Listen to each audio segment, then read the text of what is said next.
Hi, everybody. We're glad you're here. We appreciate your time. We're glad you're sitting down to watch this podcast.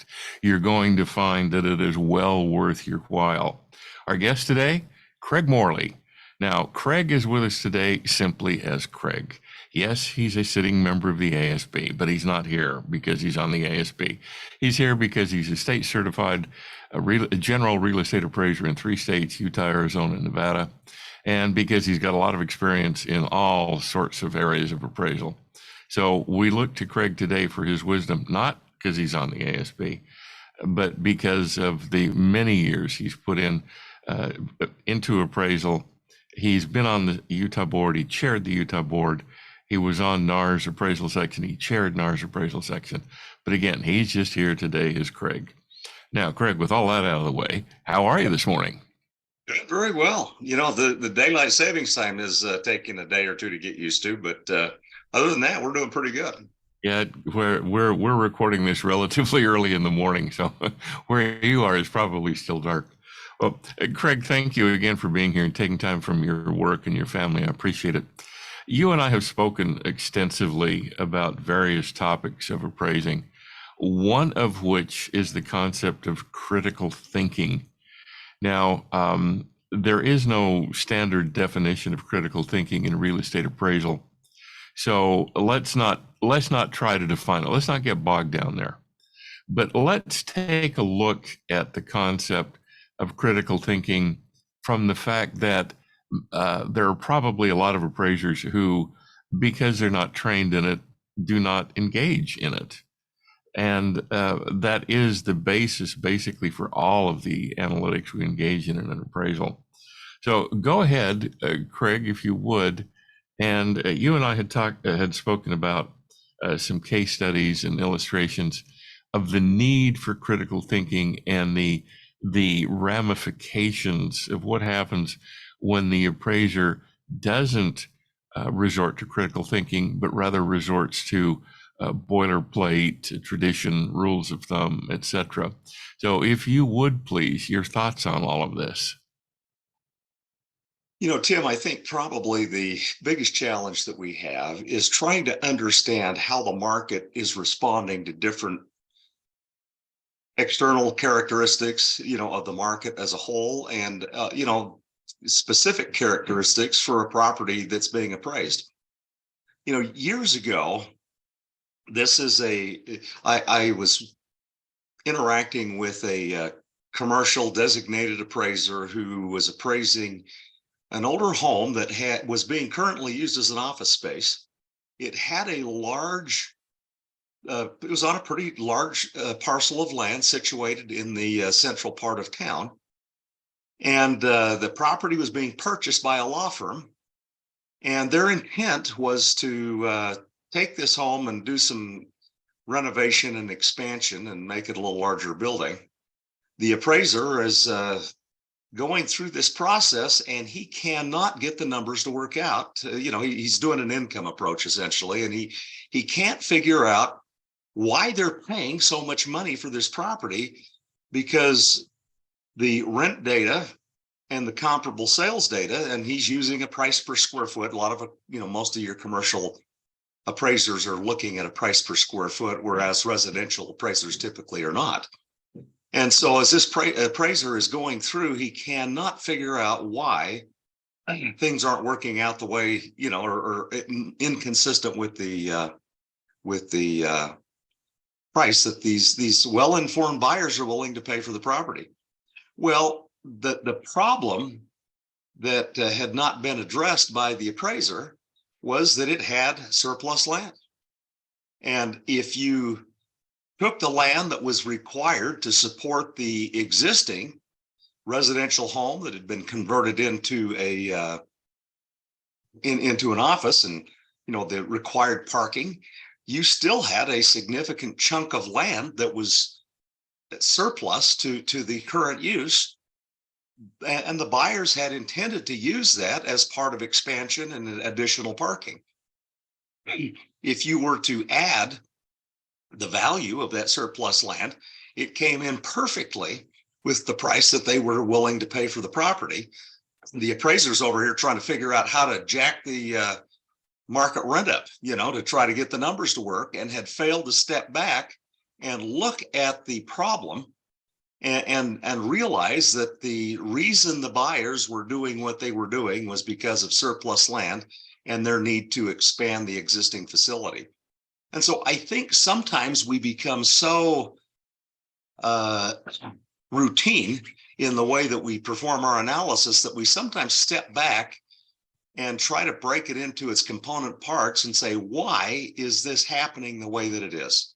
And sometimes people just pay too much, but I think sometimes it becomes important to try to understand the motivations and the buyers and the sellers and the decision-making process, and see if it matches or falls in line with market or not. And I just found that to be because this guy that was doing the appraisal was a well-informed designated appraiser. It's just that part of the thought process was omitted from the analysis, and it was creating some problems in the way that they were trying to develop the value.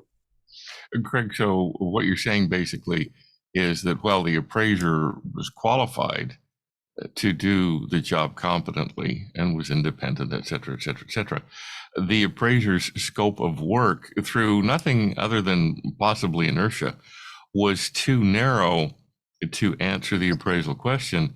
And then your function was to come in and say, well, okay, you're on the right track, but you're not looking at you're looking at the problem from the ground. You're not looking at the problem from 5,000 feet up. And therefore the scope of the appraiser had not engaged in enough critical thinking to come to analyze, or better put, come to understand the scope of what was going to be required to answer the client's appraisal question credibly. Is that correct? Yeah, I think that's a nice way to put that. And I think the reality is sometimes we become so routine in the way that we do things, it's hard for us to step back and take that higher level view and analysis, because we always solve the problem the same way. And sometimes we have to step back and realize that the solution to the problem requires something different than what we're normally accustomed to looking at or doing. Okay, you say that we get accustomed to solving the problem the same way. And of course, we get into a situation where procedure X works, and therefore we tend to stick with procedure X until procedure X doesn't work. Then we've got to go to procedure Y and procedure Z, etc. Now, in the context of critical thinking, is that failing to think critically, or is it failing to think widely enough so that we come to understand that procedure X works most of the time, but there are times when we are going to have to go deeper into our bag of appraiser training to find the solution to the problem? It's probably both. And maybe an alternative illustration is we sometimes we'll see commercial appraisers who are appraising a large, essentially a large lot. But oftentimes appraisers doing commercial appraisals or doing land appraisals are looking at a price per square foot.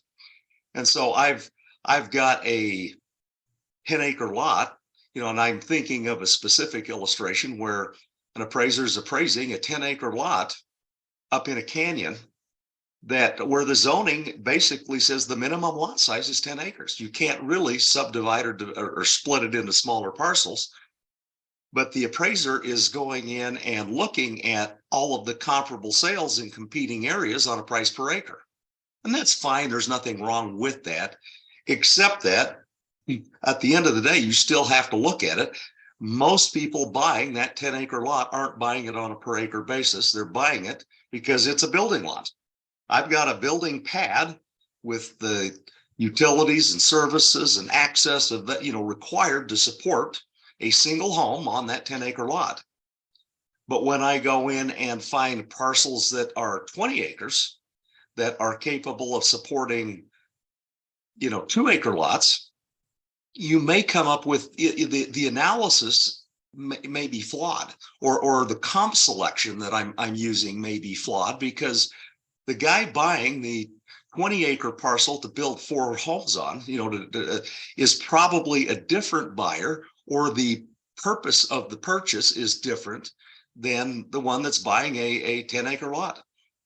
And so I think sometimes we have to step back and do the kind of analysis that, we just become so routine in looking at, well, I look at stuff on a price per acre, and I haven't stepped back and asked myself, why is the market buying this property, and what is the use, and what is the best analytical process to explain why the market's doing what it's doing. And when we get so caught up in the various kinds of analysis that we perform, that when we don't step back and say, what are they going to do with it and why? And I think that's the critical, it's part of that critical analysis or thinking, is why is the market doing what it's doing? And does my analysis reflect what the market's doing? And if it does, great. If it doesn't, we may need to step back and look at some different ways of analyzing the data so that we can try to reflect what the market's doing.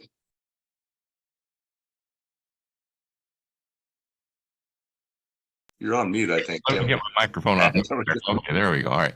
Now, Craig, in the context of, okay, you've got a 10-acre lot, a 5-acre lot, a 20-acre lot, and maybe the 20-acre lot can be subdivided, but as you were to indicate, it's up in the canyon, it's on the side of a hill, etc. You can't do anything with it. It's 10 acres, period, end of sentence. You can put one house and maybe some outbuildings on it. Then obviously that is not going to be a comparable to a 10-acre site that is in the valley someplace. It's flat, it's got water, et cetera, et cetera, et cetera. And it could be divided into, subdivided into more than one lot, 5, 10, 5-acre lots, something along those lines.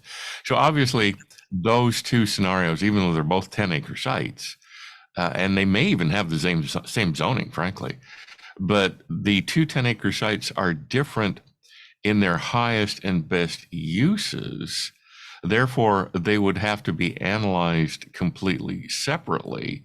So I think what you're saying there about critical thinking is that critical thinking requires the appraiser not only to, stare at the dirt, but then consider the fact that value comes from the ability to use something.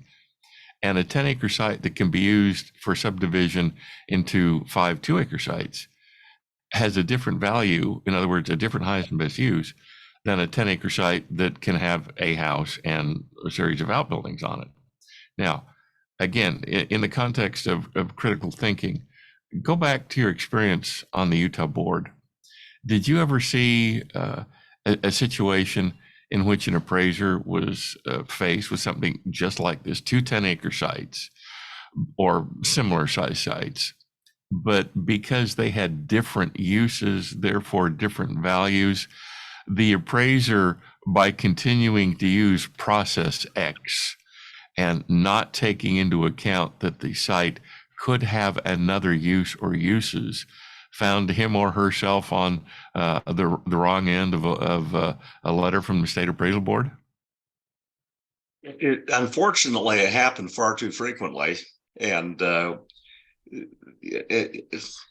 one of the things that we ultimately ended up doing is that this land, particularly for appraisers who were not accustomed to appraising land, would often find themselves in trouble.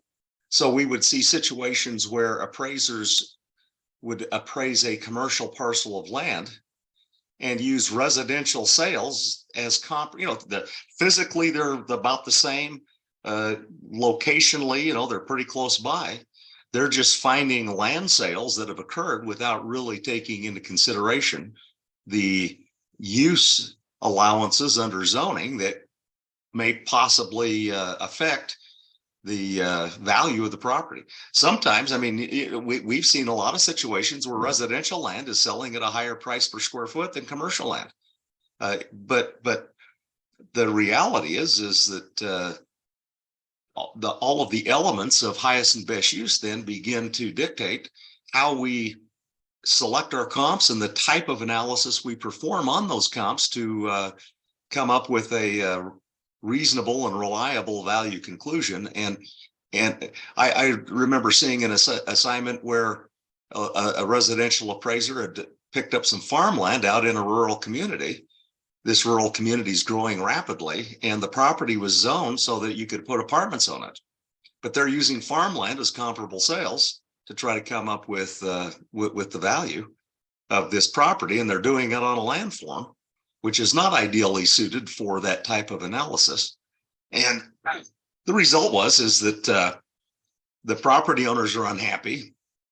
The appraiser had gotten into an assignment that was outside the scope of what their license would allow them to do. And we finally ended up having to put out some clarification for appraisers through the appraisal board that basically said, listen, if the highest and best use of the land, and this assumes that there's actual demand for it, but if and zoning and all of the elements of highest and best use are considered, but if the highest and best use of the land is for more than 5 or 4 residential dwellings, a certified residential appraiser's license, it's outside the scope of that license.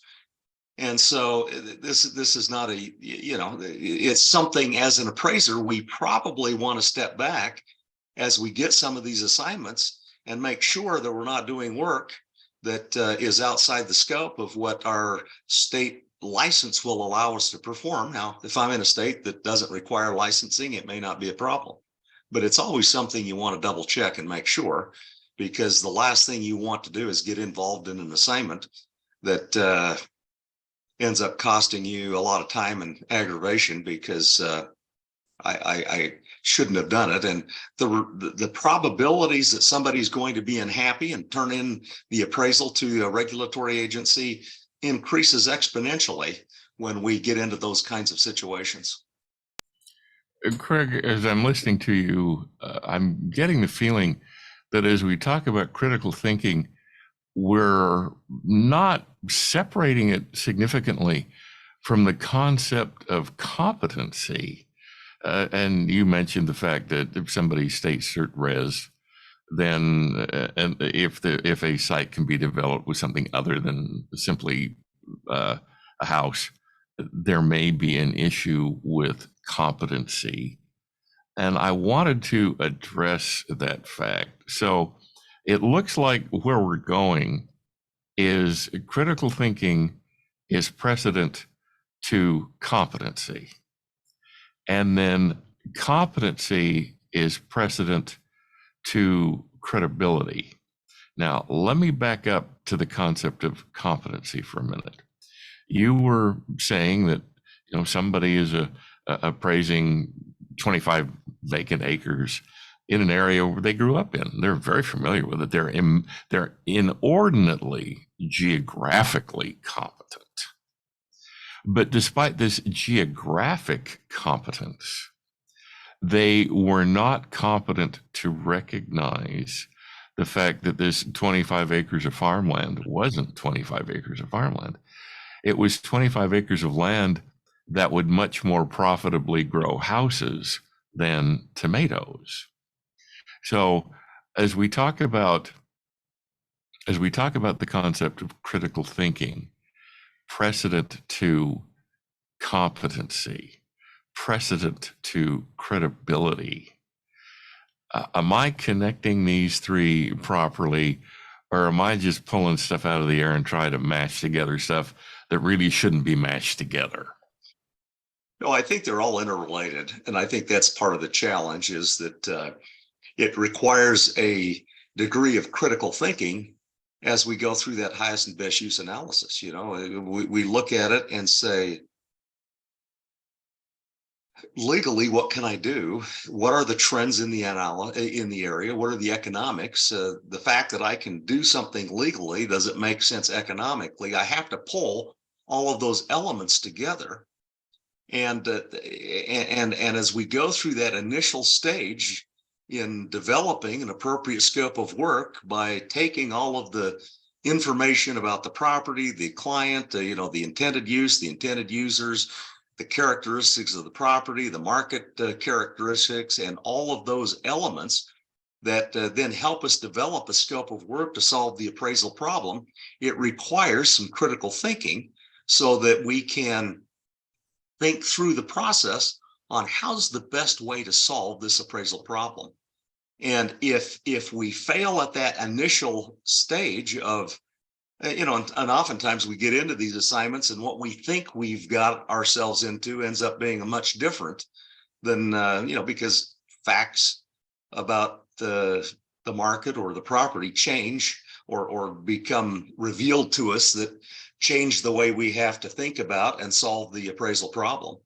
And if we're not doing that, it become, if we aren't willing to allow that process to evolve to become the best way to solve the problem, it can cause problems for us down the road.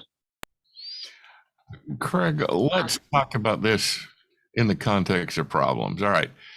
As we record this, you're in Washington County, Utah. I'm in Palm Beach County, Florida. Now, we've known each other for a long time. We're both state certified general real estate appraisers. And you know that in the past, I've appraised a lot of multifamily properties, a lot of apartment houses, a lot of projects coming out of the ground, et cetera. So you call me up and say, Tim, come on out here to St. George. We'll play a little golf. We'll drive around the desert and powerfully fast cars. And then we're going to appraise this 50-acre parcel of ground that is zoned. It's farmland right now. It's growing whatever it is you grow in St. George, St. Georgeites, I guess. But it's growing whatever it is you grow. But that's just not the highest and best use. So I come out there and we play a little golf and we drive around in fast cars in the desert. And then we get to some serious real estate appraising. Now, you're the expert in Washington County, Utah real estate. I'm an expert in multifamily appraisal.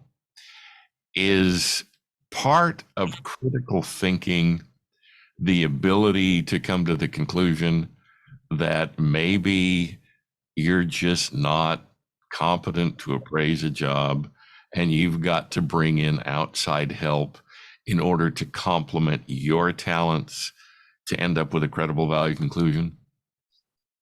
It has to be part of that process.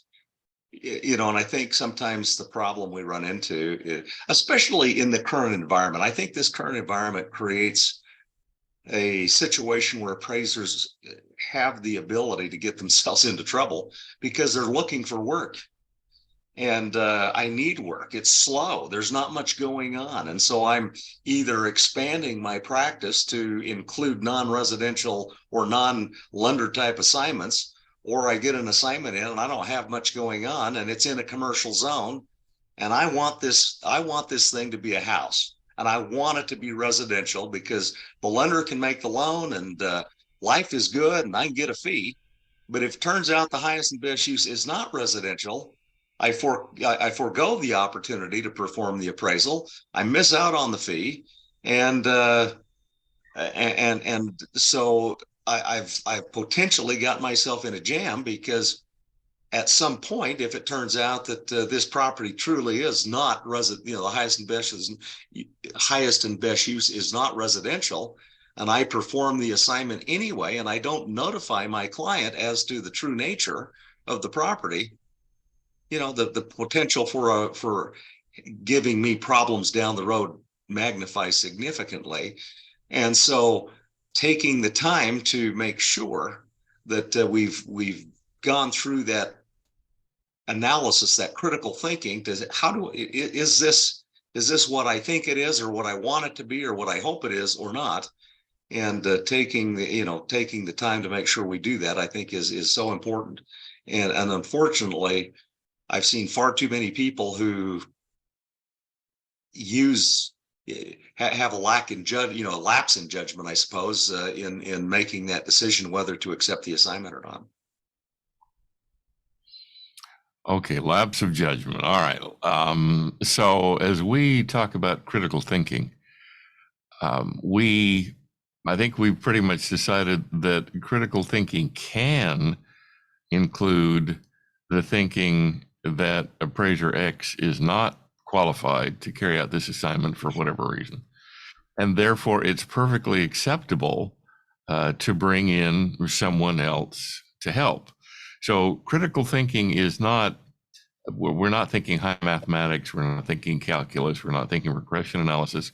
Critical thinking might be nothing more than common sense about bringing in help when necessary, or even recognizing when a job is outside of our wheelhouse and rejecting that job.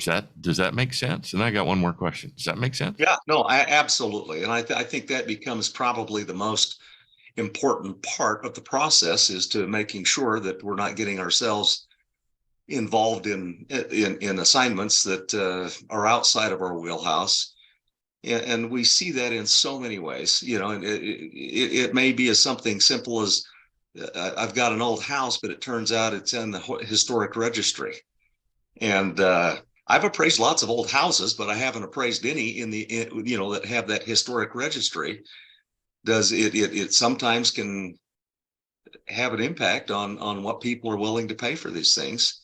And if it may be a situation where I need to get a little help to make sure that I'm doing this assignment properly, and I can account for whatever influence having some of these things like a historic registry may impact. And I remember an appraiser who got involved in one of these really cool old Victorian houses, and you'll know this, Tim, down on University Avenue in Provo, Utah. A couple of these really 100-plus-year-old homes with the cool little turrets and the balconies. And this poor appraiser takes the assignment, does the appraisal. It's selling for a lot of money. He comes in significantly lower than the contract price, and is just using other similar size 2-story homes, making kind of the routine, well, I'm adjusting it at $500 a year for the difference in square footage and all of this stuff,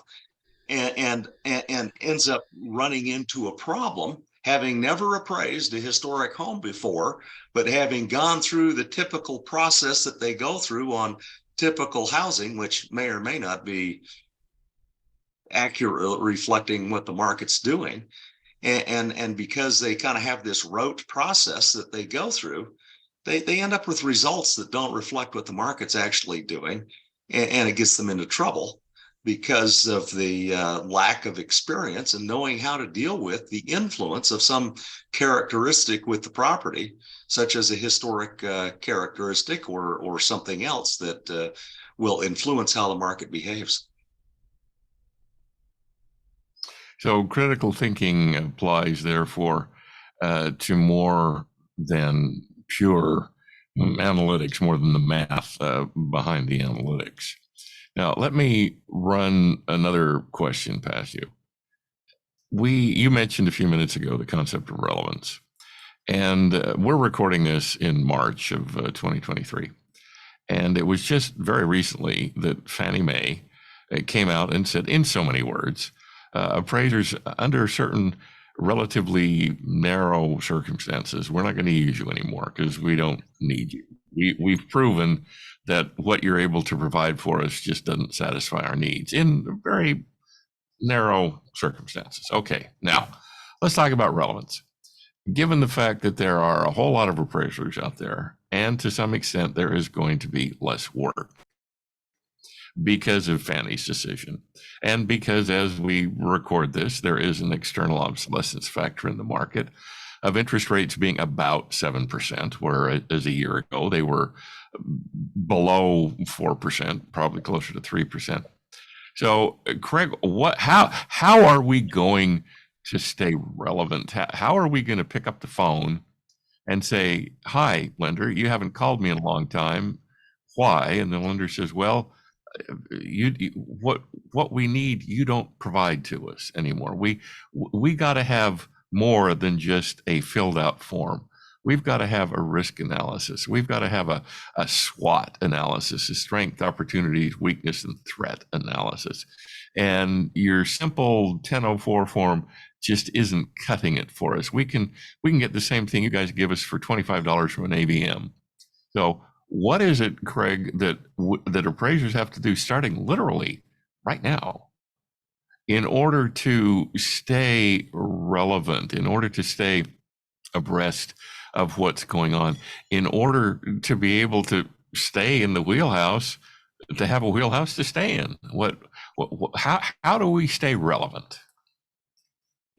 My belief is that in order for appraisers to stay relevant, we've got to provide better results than any alternative option that's available. And part of that process, the reality for you and I is that if we're going to provide better results, it's going to take better skills. We've got to stay abreast of the analytical tools that are available. We need to be aware of what is competing against us in terms of valuation solutions that exist, and make sure that the product that we produce, that valuation service that is being provided, is better than the alternatives that are out there. Now, the reality is that there's none of us that are going to be able to provide the kind of value solutions that as appraisers we can and are capable of providing for $25. I mean, if that's what the client's looking for, it's probably outside of our wheelhouse. We could develop some kind of model that could go through and analyze the big data and come up with something, but the reality, that's not really our place. I guess we could try to make it that, but it just isn't. And so where we are the best is when we are looking at the specifics of a transaction. We go through and we analyze the specifics of a transaction and are trying to best reflect how a market is responding. That's where we shine. And then as we provide good analytics on the data that we then research and provide, I believe we have the ability to provide better results than you can get from big data. Now I know that a lot of the GSEs and a lot of the people out there, especially with the introduction, or as we see the development and emergence of AI, the artificial intelligence, and it provides some remarkable tools and results. But the analysis of big data is good. It's got its place. It's good. It's going to be a factor. We're going to have to get used to that idea, but it won't replace the qualified, informed appraiser who's going in and looking at the details of each transaction and determining, the factors that affected the price that was, it's really hard in big data to measure the influences of view. It's kind of hard to measure the condition and quality. We can do it, but it requires some tools that are, and Fannie Mae has tried to develop through their UAD process ways to provide tools that will allow that analysis to take place for the Q and C ratings of properties. But we get into some of these things that are just really hard to analyze from a big data perspective. And as we become more skilled at being able to do that, the services that we can provide become maybe a little different than what they've been in the past, but there will still be demand for them. And so I believe that the thing that we can do to stay relevant is to broaden the scope of our skill set and become expert at providing the analysis and solving the valuation problems.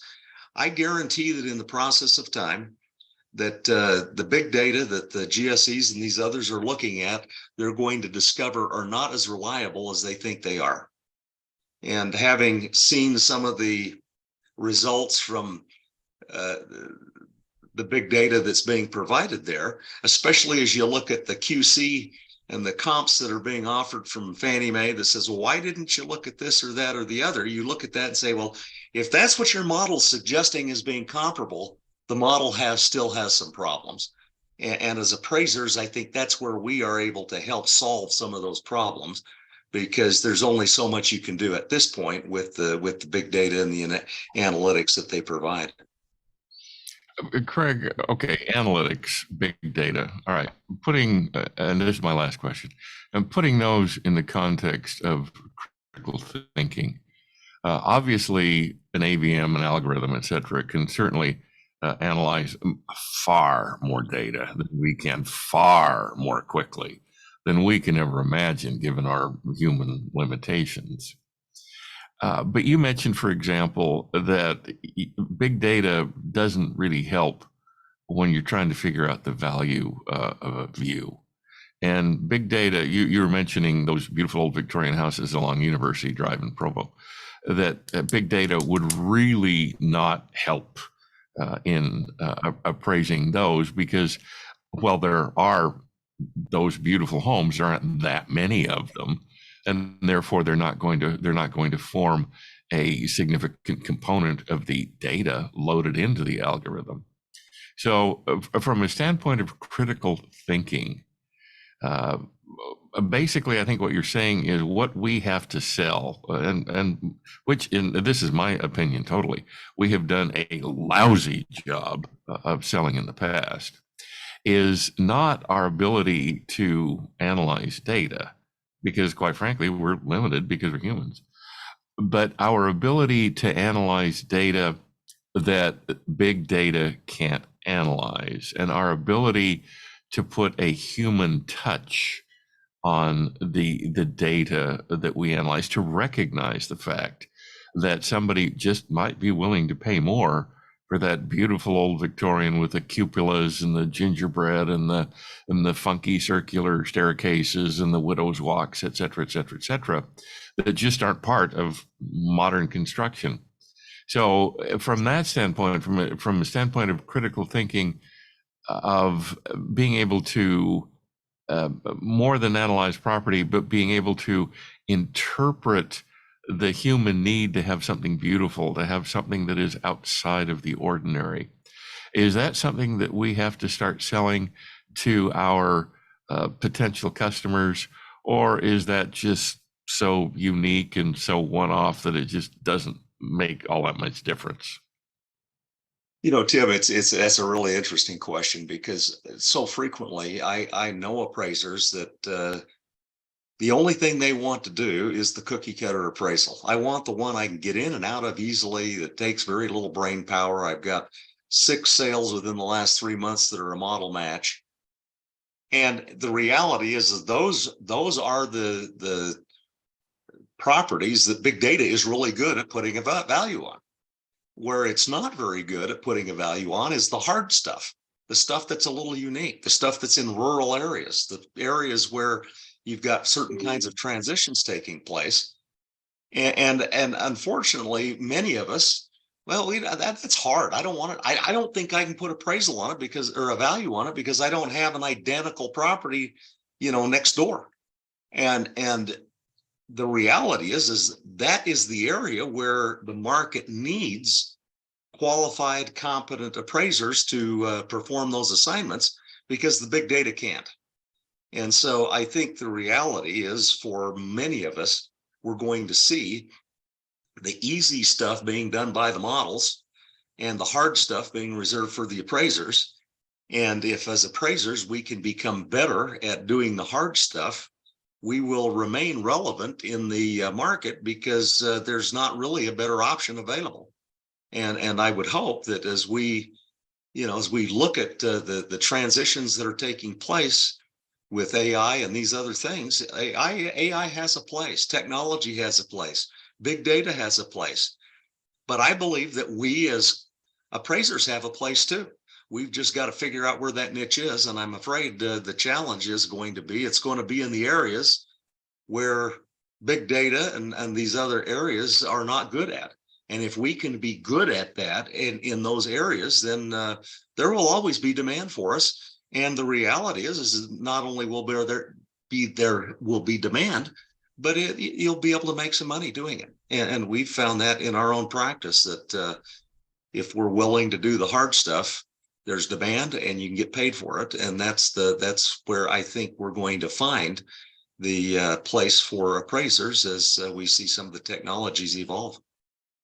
Oh, Craig, I guess we could sum all this up by saying critical thinking, it could also be considered the ability to overcome the limitations of the easy stuff. Yeah, I agree. I think that's a very good way to put it. All right, very good. Well, Craig, I'm going to thank you for your time. I appreciate your wisdom. I appreciate the fact that you're up at that ridiculous hour in Washington County, Utah, to answer my questions. I appreciate everything you do for real estate appraisal, and I appreciate the fact that you're a personal friend. So thank you very much. So, Craig, before we sign off, anything else that we need to talk about? Well, the only thing I would say is I'm looking forward to seeing you in Sacramento in a couple of weeks. First part of April, it's going to be fun to see some of our appraiser friends and regulators and others. And if you haven't had an opportunity to go to one of these conferences, it's a good experience, and I think you would find it to be something that would benefit you if you haven't had a chance to go to one yet. Craig, thank you. He's referring, of course, to the Appraisers Conference and Trade Show, the first week of April of 2023. And if you're watching this after the first week of April and you didn't go, please understand that we missed you. Maybe next year. So, Craig, again, thank you, and we'll continue to be in touch. We'll continue to have these conversations to try to keep appraisers abreast of what's going on. So I appreciate it very much, and best to your family. Thank you. Best of yours as well. And we look forward to seeing you again. Thanks, Craig.